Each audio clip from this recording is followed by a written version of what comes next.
महिलाओं के मुजरिम बिहार से एक बहुत बड़ा पर्दाफाश लेकर आज हम हाजिर हैं आपके सामने। एक वक्त था जब राजीव गांधी कहते थे कि हम 1 रुपए भेजते हैं, लेकिन जनता तक पहुंचते पहुंचते वो 15 पैसे ही रह जाते हैं। 40-45 साल बाद हालात बदल गए। लोगों के खाते में अब सीधे पैसे भेजे जा रहे हैं। अब दावा यह है कि पूरे 100 पैसे लाभार्थी तक पहुंच रहे हैं, लेकिन बिहार की हालत थोड़ी अलग है। क्यों? क्योंकि सरकार 100 पैसे भेज रही है और पैसे खाते में तो पहुंच रहे हैं, लेकिन उन पैसों को कोई और उड़ा कर ले चला जा रहा है। कैसे बिहार की जीविका दीदी को भेजी जा रही मदद पर बिचौलिए, दलाल, खराब सिस्टम की बहुत गंदी नजर है। हर खुलासा हम आपको बताएंगे कि आखिर पैसा जा कहां रहा है। दरअसल बिहार की जीविका दीदियों को सरकारी मदद भेजी जाती है, लेकिन इन जीविका दीदियों को पहले से ही कर्ज के जाल में फंसा कर रखा जाता है। इस पूरे जाल में फंसा दिया जाता है। उनके नाम पर पहले ही सरकारी लोन ले लिया जाता है और धोखाधड़ी करके सरकार से आने वाली रकम को उड़ा लेते हैं।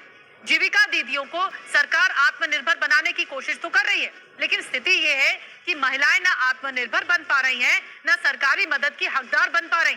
आपको मुजफ्फरपुर के हालात बताएंगे, पूर्णिया से 2 चौंकाने वाली रिपोर्ट्स दिखाएंगे, महिलाओं का दर्द सुनाएंगे कि महिला क्या कह रही हैं।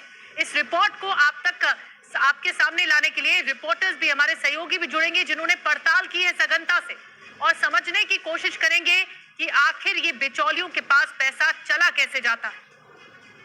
आपके 2 भाई नरेंद्र और नीतीश जी मिलकर आपकी सेवा, समृद्धि और आपके स्वाभिमान के लिए लगातार काम कर रहे हैं।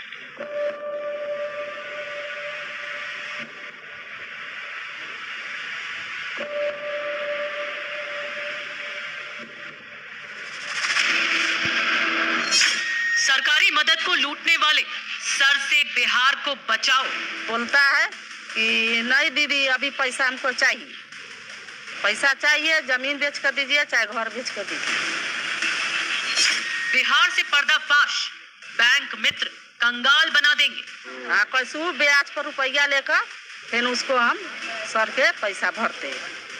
मतलब एक जगह से रुपया लिया, दूसरे को दिया, हाँ, दिया। फिर दूसरी जगह से लिया, फिर तीसरे को दिया, यही है। हाँ, ये घर में से सिलेंडर निकाल के सर बकरी पोसी हुई थी, बकरी बेच के उसको किस्ती भरा। लोन 2 लाख का, वसूली 2.5 लाख। 2 लाख रुपए का आपने प्रस्ताव दिया, तो वहाँ से 2.5 लाख रुपए निकल जाता है। वो तो 50,000 रुपया कौन ले जाता है? कौन ले? वही बैंक में तेरा लिया है। लोन आप लेंगे, पैसे सर रखेंगे। शरारती तत्व हैं जो इन लोगों के नाम पर ठगी किए, पैसा लिए और उसके बाद गायब हो गए।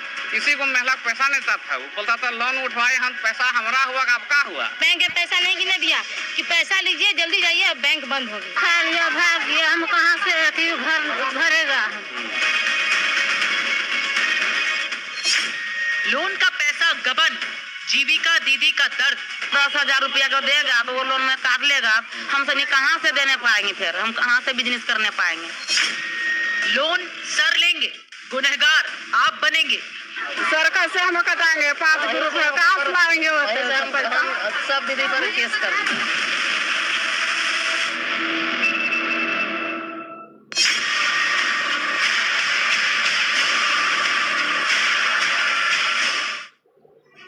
तो महिलाओं की आंखों में ये दर्द साफ झलक रहा है जो आपने देखा। बिहार से टीवी 9 का बहुत बड़ा पर्दाफाश करने हम आपके सामने जा रहे हैं। जीविका दीदियों को मिलने वाली मदद में लूट हो रही है। लगभग हर जिले में फैला है लूट का मायाजाल। सिस्टम में लूट मची। सरकारी मदद पर पहले से ही बिचौलियों की नजर आ जाती है और खाते में पैसे आते ही उड़ा लेते हैं बिचौलिए।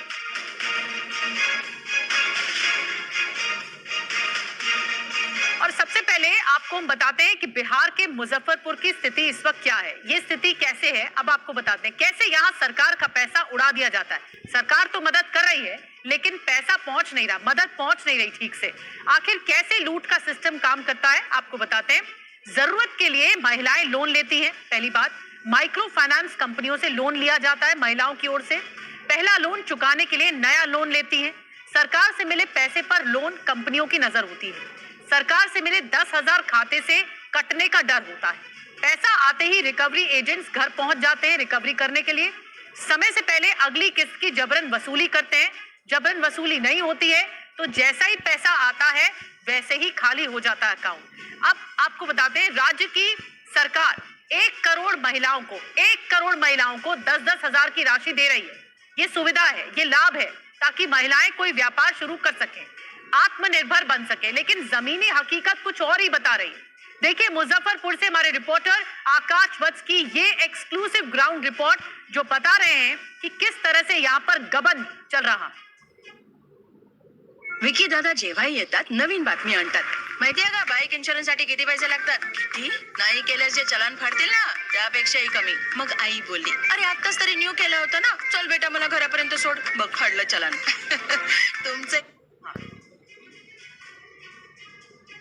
क्या कहता है बैंक वाला? क्या आता है हाँ। तो बोलता है कि नहीं दीदी अभी पैसा हमको चाहिए, पैसा चाहिए, जमीन बेच कर दीजिए चाहे घर बेच कर दीजिए, बाकी हमको चाहिए पैसा से बोल रहे हैं सर।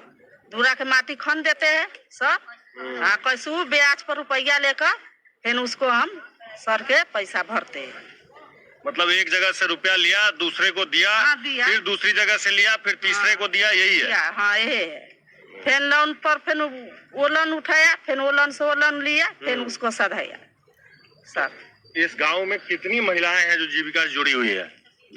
120 है सर। 120 महिलाएं। हाँ सब महिला है। तो सबके साथ ऐसी ही दिक्कत है? हाँ ऐसी दिक्कत है सबके साथ, ये दिक्कत है। ऐसा तो नहीं कि सिर्फ ये वो दीदी दिक्कत? का काम जाता है हाँ। तो वो हम भरते हैं, वो दीदी का काम जाता है तो वो भरते हैं। तो हम लोग सोचते हैं कि जब जीविका में जुड़ गए तो हम लोग ये में से लेंगे, ये में देंगे, लेन देन करेंगे, बाहर वाला से नहीं लेंगे। अब बाहर वाला सोचता है कि जहाँ से दीजिए 1 रुपया कम नहीं लेंगे, इसीलिए हम लोग सोचते हैं कि समूह से लेंगे, समूह में साथ।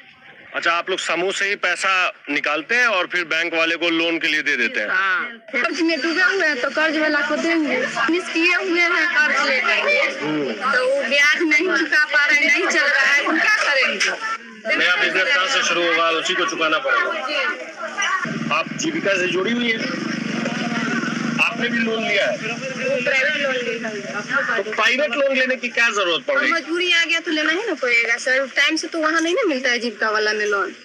अब मजबूरी आ गया, अब हमको अभी मजबूरी है, अभी तो जीविका में नहीं मिल सकता है, तो मजबूरी के कारण तो हम लेवे ना करेंगे, तो लिए हुए हैं तो कैसे करके तो टाइम से नहीं पड़ता, नहीं होगा किसी से लेके या कर्जा करे या